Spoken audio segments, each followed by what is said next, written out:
প্রথম যে বিষয়টা আমি আপনাদের দৃষ্টি আকর্ষণ করতে চাই যে আল্লাহ রাব্বুল আলামিন আপনাদেরকে এই সমাজের বোঝা হিসেবে সৃষ্টি করেন নাই। আল্লাহ রাব্বুল আলামিন আপনাদেরকে এই সমাজের বোঝা হিসেবে সৃষ্টি করেননি, বরং আল্লাহ রাব্বুল আলামিন আপনাদেরকে এই উম্মতের একটা গর্বিত অংশীদার হিসেবে সৃষ্টি করেছে। আদম আলাইহিস সালাম যখন জান্নাতে ছিলেন তখনও তার কাছে হৃদয়ের মধ্যে কিছুটা শূন্যতা অনুভব হয়েছে, যেটা আল্লাহ রাব্বুল আলামিন হাওয়া আলাইহিস সালামকে দিয়ে পূর্ণ করেছেন এবং তার বুকের পাঁজরের হাড় থেকেই তার স্ত্রীকে আল্লাহ পাক সৃষ্টি করেছেন। এবং উভয়ের প্রতি আল্লাহ পাকের নির্দেশ কিন্তু সমান ছিল। এমন না যে আদম আলাইহিস সালামকে বলা হয়েছে এই গাছের কাছেও যেও না, হাওয়া আলাইহিস সালামকে বলা হয় নাই, ব্যাপারটা কিন্তু এমন নয়, বরং উভয়ের প্রতি সমান আদেশ ছিল। ওয়ালা তাকরাবা হাদিহিশ শাজারা, তাকরাবা শব্দটা দ্বিবচন, তোমরা দুজনের কেউই এই গাছের কাছে যাবে না। অর্থাৎ আল্লাহ পাকের যে আদেশগুলো আসমানি কিতাবের মাধ্যমে আমাদের কাছে এসেছে এগুলো নারী এবং পুরুষের জন্য সমান। ক্ষেত্র বিশেষে কিছু কিছু সূরতে আমলের, চলাফেরার, উসুলের কিছু পার্থক্য আছে, কিন্তু আমভাবে প্রত্যেকটা নসিহত এবং আদেশ কিন্তু নারী পুরুষ সবার জন্য সমান। আমরা যদি চাই যে বাংলাদেশের মাটিতে দিন প্রতিষ্ঠা করতে, তাহলে শুধুমাত্র পুরুষদের ভূমিকা যথেষ্ট না, কোশ্চিনকালও যথেষ্ট না। কারণ প্রত্যেকটা পুরুষই কোনো না কোনো মায়ের সন্তান, কোনো স্ত্রীর স্বামী, কোনো বোনের ভাই অথবা কোনো মেয়ের বাবা।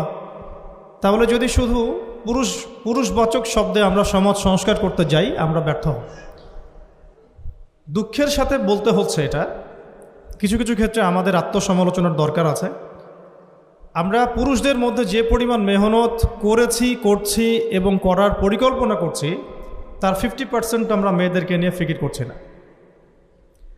যে কোনো দিনী বোন যদি হেদায়েতপ্রাপ্ত হন আল্লাহর পক্ষ থেকে, তারপরে সে যে পড়াশোনা করবে, এই পড়াশোনা করার মতো উপযুক্ত প্রতিষ্ঠানও আমরা তাদেরকে দিতে পারি না।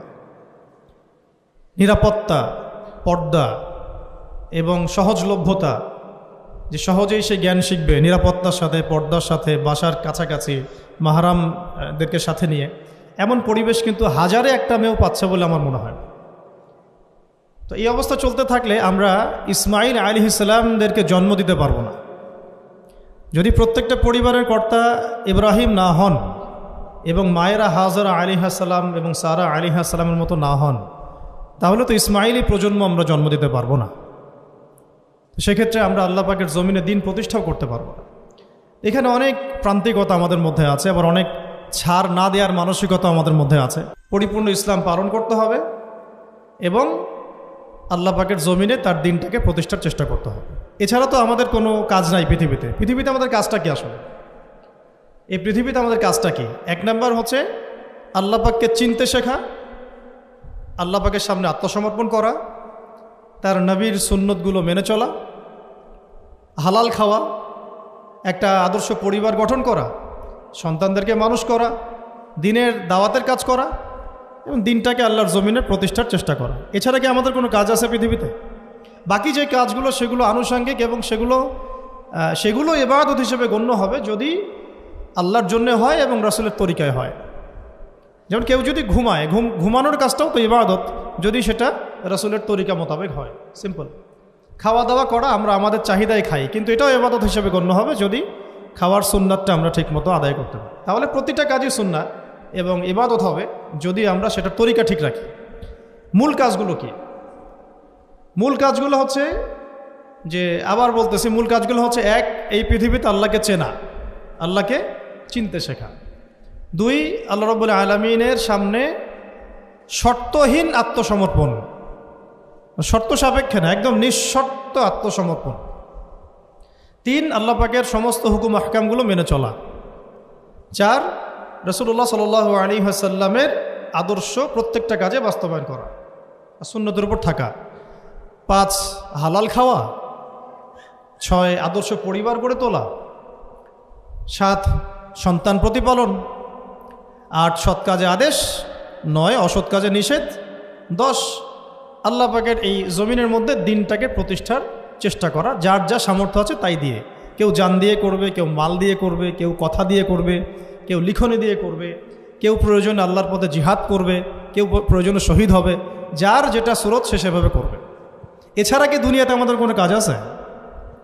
এই কাজগুলোর মধ্যে এই কাজগুলোকে যদি আমরা বাস্তবায়ন করতে পারি তাহলে দুনিয়াতেও সফল হব ইনশাআল্লাহ, পরকালেও জান্নাতে যাব ইনশাআল্লাহ।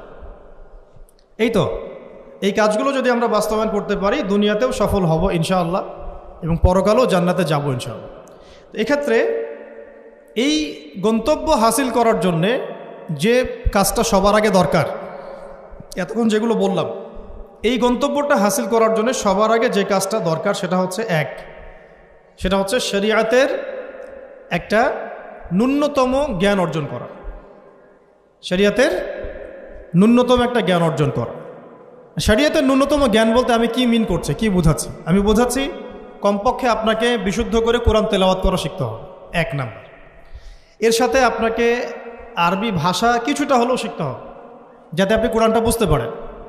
3 নাম্বার হচ্ছে হাদিস শাস্ত্র পড়ার যোগ্যতা আপনাকে অর্জন করতে হবে, মানে হাদিস পড়াশোনা করতে হবে। 4 নাম্বার নবী সাল্লাল্লাহু আলাইহি ওয়াসাল্লামের পবিত্র সিরাত অর্থাৎ জীবনী, এটা আপনাকে পড়তে হবে। মনে থাকবে তো? লিখে নেন। 5 নাম্বার হচ্ছে 1 নাম্বার কি বলেছিলাম? বিশুদ্ধ কোরআন তিলাওয়াত। তারপরে বলেছি আরবি ভাষা শিক্ষা করা। তারপরে বলেছি হাদিস পাঠ। তারপরে বলেছি সিরাত পাঠ। 5 নাম্বার হচ্ছে আকীদা বিশুদ্ধ করা। আকীদার অনেক কিতাব আছে এবং আকীদার আর অনেক দার্সও আছে, এটা নিয়ে আমরা পরে আলোচনা করব ইনশাআল্লাহ। 6 নাম্বার হচ্ছে আপনার ইসলামের ইতিহাস পড়াশোনা করতে হবে, ইসলামের ইতিহাসটা পড়াশোনা করতে হবে। 7 নাম্বার হচ্ছে ইসলামিক অর্থনীতি পড়াশোনা করতে হবে, ইসলামী অর্থনীতির জ্ঞান রাখতে হবে। 8 নাম্বার ইসলামিক পারিবারিক জীবন ব্যবস্থার জ্ঞান অর্জন করতে হবে, ইসলামিক পারিবারিক জীবন ব্যবস্থার জ্ঞান অর্জন করতে হবে। 9 নাম্বার সন্তান প্রতিপালন কিভাবে করতে হয়, ইসলামিক প্যারেন্টিংয়ের জ্ঞান অর্জন করতে হবে। 10 নাম্বার হচ্ছে যে ফিকহের জ্ঞান অর্জন করা। ফিকহ মানে হচ্ছে তুলনামূলক যে মাসলা মাসাইলগুলো না জানলে আমরা আমল করতে পারবো না, এই মাসলা মাসাইলগুলো জেনে নেওয়া, যেটাকে আমরা বলি যে ফরজে আইনের জ্ঞান। তাহলে এখানেও 10টা পয়েন্ট বের হয়ে আসলো, তাই না? তাহলে আমার সাথে একটু রিপিট করেন। প্রথমে বলেছি ইলম অর্জনের ক্ষেত্রে আপনাকে কোরআন দিয়ে শুরু করতে হবে। মানে কোরআন যিনি তেলাওয়াত করতে পারেন না তিনি হতভাগা। মুসলিম পরিবারে জন্মগ্রহণ করেও যিনি কোরআন তেলাওয়াত করতে পারেন না, আমি মনে করি না এই পৃথিবীতে তার চেয়ে হতভাগা কেউ আছে, আমি মনে করি না। মানে কোরআনের সাথেই সম্পর্ক নাই, মানে আল্লাহর কিতাবই সে তেলাওয়াত করতে পারে না, তো সে এই পৃথিবীর সম্পদ নয় বরং বোঝা। আল্লাহ পাক আমাদের সবাইকে আল্লাহর কিতাব শেখার তৌফিক দান করেন। এক নাম্বার এখান থেকে শুরু হবে পড়াশোনা। আগেই একটা আদনান ভাইয়ের বই নিয়ে নিলাম, আগে একটা অমুক স্কলারের বই নিয়ে নিলাম, আগে একটা তমুক স্কলারের বই নিয়ে নিলাম, এভাবে পড়াশোনা শুরু করতে হয় না। পড়াশোনা শুরুটাই হবে আপনার কোরআন থেকে। সব বন্ধ, আগে কোরআন তেলাওয়াত থেকে শুরু করতে। তারপরে আপনি আরবি ভাষায় আসবেন, হাদিস পড়বেন, সিরাত পড়বেন, ইতিহাস পড়বেন, অর্থনীতি পড়বেন, আস্তে আস্তে পড়বেন। এভাবে ফিকহের জ্ঞান, আকীদার জ্ঞান, সন্তান প্রতিপালন, ইসলামিক এই জীবন ব্যবস্থা বা পারিবারিক জীবন ব্যবস্থার জ্ঞানগুলো অর্জন করা। তো ইনশাআল্লাহ আমরা এই জ্ঞানগুলো অর্জনের চেষ্টা করবো তো ইনশাআল্লাহ।